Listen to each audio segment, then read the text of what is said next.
Bom dia, pessoal. Estamos aqui para falar hoje sobre reforma tributária. Tivemos aí uma semana agitada com a aprovação do texto base da reforma, que ainda não é o texto final, por razão de votação em destaque. Algumas mudanças ainda podem acontecer até o texto que vai ser encaminhado ao Senado, mas a minha função aqui hoje com vocês é esclarecer, mediante uma série de fake news que a gente tem visto, sensacionalismo, coisas que infelizmente a gente já teve que se acostumar, e nós vamos trazer o esclarecimento dos fatos aqui. O que de fato está na lei, explicar, mostrar as mudanças, os benefícios para o país. Porque se existe um contraponto político entre ser boa uma reforma ou não, uma coisa é fato. O Brasil precisa da reforma tributária, assim como o Brasil precisa da reforma administrativa, assim como o Brasil precisa de uma reforma judiciária. Então, são necessidades que o país tem. E diante de necessidades do país, acredito eu que o foco não tem que ser a questão ideológica política. O foco tem que ser a própria necessidade, a questão da técnica para se desenvolver e se construir as soluções. Então vamos lá, vamos começar a falar sobre os aspectos dessa reforma tributária. A primeira questão importante aqui é a criação do IVA. O que é o IVA? O IVA é o Imposto sobre Valor Agregado, um imposto unificado. E o IVA, ele vai ter a seguinte característica aqui no Brasil. Ele vai unir no CBS, que é o chamada Contribuição sobre Bens e Serviços, os impostos PIS, COFINS e IPI. E vai unir no IBS, Imposto sobre Bens e Serviços, os impostos estaduais, ICMS e Tributo Municipal e ISS. Então, ao invés de termos 5 impostos anteriores, 3 federais e 2 estaduais, teremos 2 novos impostos. Daqui, a gente já tira esse primeiro importante ganho, vantagem da reforma, que é a unificação. Menos tributos, eu consigo saber melhor o que eu estou pagando e você tem uma desburocratização na hora mesmo de fazer o cálculo e na hora de criar os incentivos fiscais, porque fica mais fácil você tirar ou não o IVA de um determinado segmento, incentivar através do IVA outro determinado segmento da nossa sociedade. Um outro ponto é a alíquota do IVA, né? A reforma prevê a criação de alíquotas de referência para orientar as cobranças federais, estaduais e municipais durante o período de transição. A gente vai ter agora um período, as coisas não começam a acontecer assim que a lei é aprovada. Elas vão ter um período de transição para mudar do que é para o que será.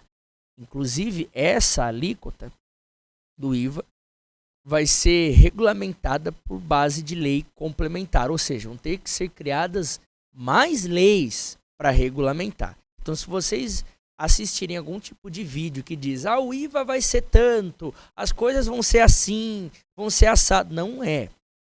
Elas estão em processo de transição e ainda deverão ser regulamentadas. Tá? Seguindo, vamos ter o Conselho Federativo. Isso também está previsto na reforma tributária. O Conselho Federativo será responsável por centralizar a arrecadação do futuro IVA estadual e municipal, que vai substituir o ICMS e o ISS. Então, haverá um conselho centralizador da arrecadação desses tributos. E com a nova versão do parecer, o relator atendeu a pleito de governadores e definiu a composição da estrutura. Serão 27 conselheiros representando os estados, né, cada um representando um estado, mais o Distrito Federal. 14 representantes que serão eleitos com voto em peso igual pelos municípios e 13 representantes que serão eleitos com voto do peso ponderado pelo número de habitantes pelos municípios. Esse conselho, então, vai cuidar dos valores que serão arrecadados no IVA estadual. que unifica ICMS com ISS, que é o novo imposto IBS. Temos então aqui mais um ponto para se destacar, que é o Fundo de Desenvolvimento Regional. A proposta prevê a criação do Fundo de Desenvolvimento Regional, o FDR, que terá o objetivo de reduzir as desigualdades regionais, ou seja, será um fundo criado para receber aporte financeiro e com esse aporte subsidiar, de repente, programas de retorno desse tributo para pessoas em situação de maior vulnerabilidade socioeconômica. Ou seja, diminuir o impacto dos impostos sobre essas famílias. E nós sabemos que o grande problema atual do Brasil, um dos grandes problemas atuais, é que quem paga mais imposto é a pessoa mais pobre. Então já temos aqui a criação de um fundo para auxiliar essas famílias, para que não se perca em termos de arrecadação dentro do Brasil, dentro da federação, e se consiga subsidiar incentivos para a diminuição dessas desigualdades regionais. Teremos também a Cesta Básica Nacional, entendam bem esse ponto. Após críticas, o relator da reforma tributária incluiu na reforma a criação de uma Cesta Básica Nacional de Alimentos com isenção de tributos. Críticos da proposta passaram a sugerir nas últimas semanas que havia possibilidade de aumento nos preços dos itens que compõem a cesta básica com os novos tributos. Então entendam, pessoal. Caberá a uma lei complementar definir quais serão os produtos destinados à alimentação humana que farão parte da cesta. Então, para quem já está espalhando, já está dizendo tal produto vai ser tributado, esse não, a cesta básica vai ficar mais cara, aquela não. Está levando desinformação para a população. Não estão definidos os produtos ainda na cesta básica. Esses produtos serão definidos via lei complementar e então as alíquotas previstas para os IVAs federal, estadual e municipal serão reduzidas a zero para estes produtos.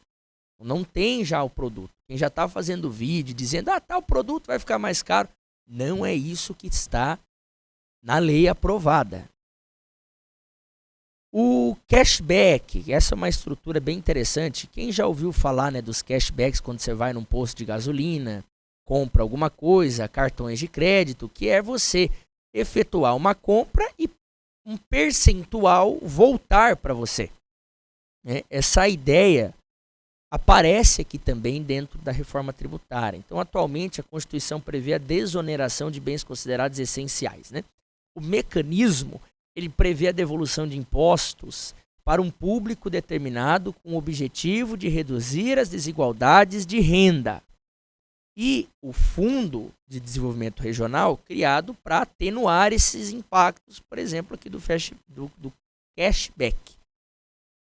O parecer estabelece que o tema só será regulamentado depois por meio de lei complementar. Ou seja, temos então a reforma tributária instituindo o cashback, mas não está definido ainda de que maneira isso vai acontecer, mas isso está previsto em lei, já existe a criação. Alíquotas reduzidas. A PEC agora estabelece corte de 60%. Com isso, a alíquota incidente será equivalente a 40% do IBS, IVA estadual e municipal, e do CBS, IVA federal. Pessoal, às vezes eu estou citando essas siglas aqui para a gente já ir se acostumando. Da mesma forma com que a gente se acostumou com PIS, COFINS, IPI como tributos federais, com o ICMS como tributo estadual, o ISS como tributo municipal, a gente vai ter que se acostumar agora, ao invés de 5, com 2. O IBS e o CBS. Então, o relator havia proposto inicialmente a possibilidade de cortar a tributação da seguinte lista: serviços de transporte público coletivo urbano, medicamentos e dispositivos médicos, serviços de educação, produtos agropecuários, pesqueiros florestais, in natura, insumos agropecuários, alimentos destinados ao consumo humano e produtos de higiene pessoal, atividades artísticas e culturais nacionais. E a essa lista de produtos e serviços, o relator incluiu, além das produções jornalísticas, audiovisuais e desportivas, dispositivos médicos, bens e serviços relacionados à segurança e soberania nacional e medicamentos e produtos de cuidados básicos à saúde menstrual. Outro ponto importante é o imposto do pecado, entre aspas, né?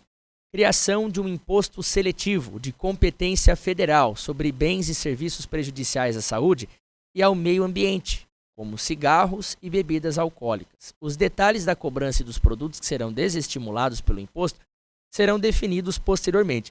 Então, se já publicarem, se vocês virem alguém dizendo, o cigarro, a bebida alcoólica, o imposto é isso, o imposto é aquilo, não está regulamentado as quantidades, as quantias, os valores, as alíquotas.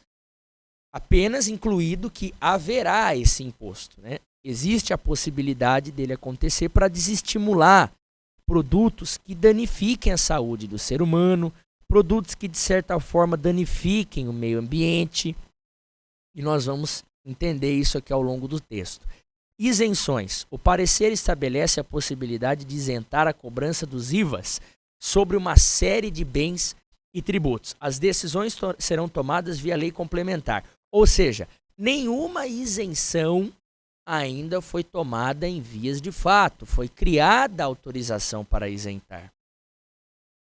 Mas poderão, a possibilidade de serem isentos da cobrança do futuro IVA, medicamentos específicos como os utilizados contra o câncer, produtos de cuidados básicos à saúde menstrual, dispositivos médicos e acessibilidade para pessoas com deficiência, produtos hortícolas, né? Frutas e ovos, redução de 100% da alíquota do IVA federal incidente sobre serviços de educação de ensino superior como o ProUni, possibilidade de um produtor rural, pessoa física ou jurídica com receita anual de até 3,6 milhões ficarem livres de recolher o IVA, possibilidade de zerar os IVAs sobre atividades de reabilitação urbana de zonas históricas e de áreas críticas de recuperação.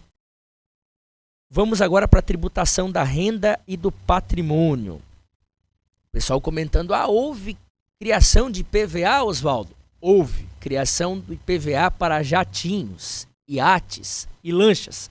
O texto permite a cobrança do imposto nos estados e prevê a possibilidade do imposto ser progressivo em razão do impacto ambiental do veículo, mediante a pegada de carbono do veículo. Ou seja, a pegada de carbono é maior, o imposto vai aumentando também. Vocês percebem que, de uma forma geral, os temas aqui da reforma tributária são para atenuar, diminuir desigualdades regionais, incentivar produtos que ajudem pessoas com deficiência, ajudem as mulheres, ajudem quem tem menos acesso a esses produtos, mas precisa. É o que a gente está vendo que é a base do texto. O relator afirmou que a medida não tem o objetivo de onerar aeronaves e barcos de transporte de passageiros ou voltados à pesca industrial, artesanal, científica ou de subsistência. Não será cobrado também sobre plataformas de petróleo. Tributação progressiva sobre heranças. O relator propõe a cobrança do ITCMD, Imposto de Transmissão, Causa Mortis e Doação, de forma progressiva em razão do valor da herança ou da doação. A proposta também cria regra que permite cobrança sobre heranças no exterior. Atualizações no IPTU. Aqui é importante falar, porque isso vai dar impacto direto nos municípios, né?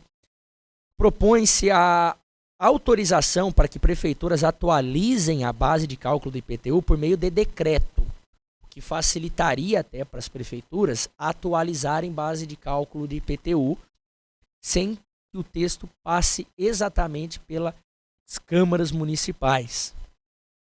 Tratamentos diferenciados. O deputado Aguinaldo Ribeiro incluiu 2 novos setores no regime diferenciado de tributação: cooperativas e serviços de hotelaria, parques de diversão e parques temáticos, restaurantes e aviação regional. Pela proposta, alguns tipos de produtos e serviços poderão receber tratamento específico por terem peculiaridades e não se adequarem ao regime geral de incidência do IVA. É importante entender que, por mais que se tente unificar e criar um único sistema, a gente precisa sim abrir a discussão para casos peculiares, né, para exceções, de repente, vão fugir à regra ali e vão precisar de um tratamento diferente. Isso é importante estar na lei.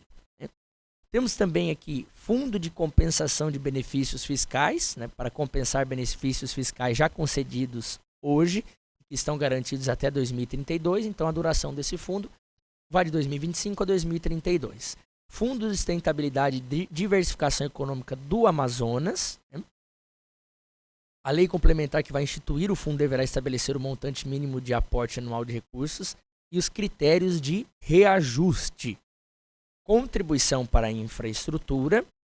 Entidades religiosas. Atenção para esse ponto agora. A pedido da bancada evangélica na Câmara, o relator ampliou o dispositivo já existente na Constituição que proíbe os governos federal, estadual e municipal de criar impostos sobre a atividade de templos religiosos. Então, no texto aprovado em 2 turnos, a cobrança de tributos passa a ser proibida para entidades religiosas, templos de qualquer culto e as organizações assistenciais e beneficentes vinculadas a essas entidades e templos. Pessoal, eu vou fazer um resumo para vocês de tudo aquilo que eu falei aqui. Tá? Muita informação. Eu sei que é uma reforma extensa, é um projeto de lei com muitas páginas, com um texto bem robusto, bem encorpado. E para pegar e ler todo esse projeto é algo muito complexo para o cidadão no dia a dia. Assistir esse nosso vídeo, que deve ter em torno de uns 10 a 15 minutos, é algo muito mais fácil, simplificado. E também fazer esse resumão, que depois eu vou soltar nas minhas redes sociais, é de suma e fundamental importância para vocês entenderem os principais pontos e aspectos. Eu detalhei até aqui e agora eu vou resumir para vocês. Em suma, o que teremos? Jatinhos, jet ski, iates vão pagar IPVA como você tem no carro. Criação da cesta básica com imposto zero, mas alimentos ainda não regulamentados, ainda não listados. Esses alimentos precisarão de lei complementar.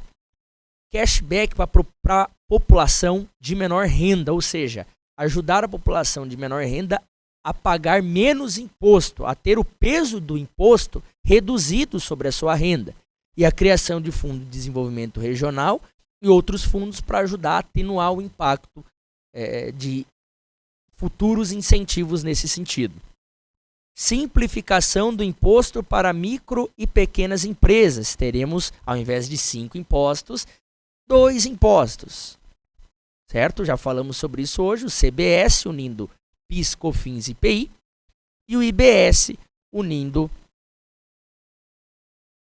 ICMS estadual e ISS municipal. Fim das isenções fiscais para os grandes lobbies. Imposto menor para insumos para pessoas com deficiência. É verdade, nós vimos aqui a possibilidade da redução de impostos para insumos para pessoas que sejam PCD. Imposto menor para absorventes, o que também é uma outra verdade. Impostos menores para a saúde menstrual.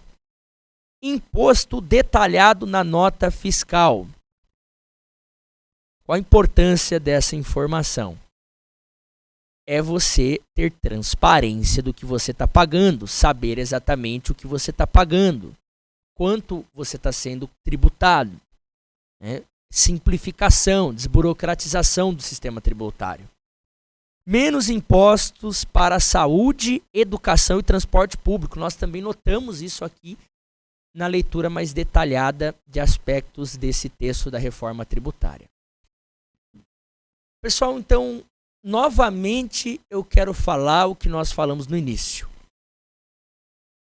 Existem questões políticas, existem discussões daquilo que é bom, é ruim, esquerda, direita, existe.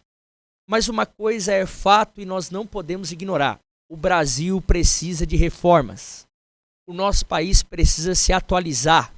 O mundo está andando numa velocidade e o Brasil quase que sempre andando numa velocidade retrógrada, abaixo da velocidade das principais tecnologias dos principais países do mundo e nós precisamos colocar o nosso país no rumo certo e para isso precisamos sim de reforma judiciária, administrativa, tributária. Eu venho defendendo isso aqui no município de Santa Isabel, nossa Câmara Municipal também tem defendido.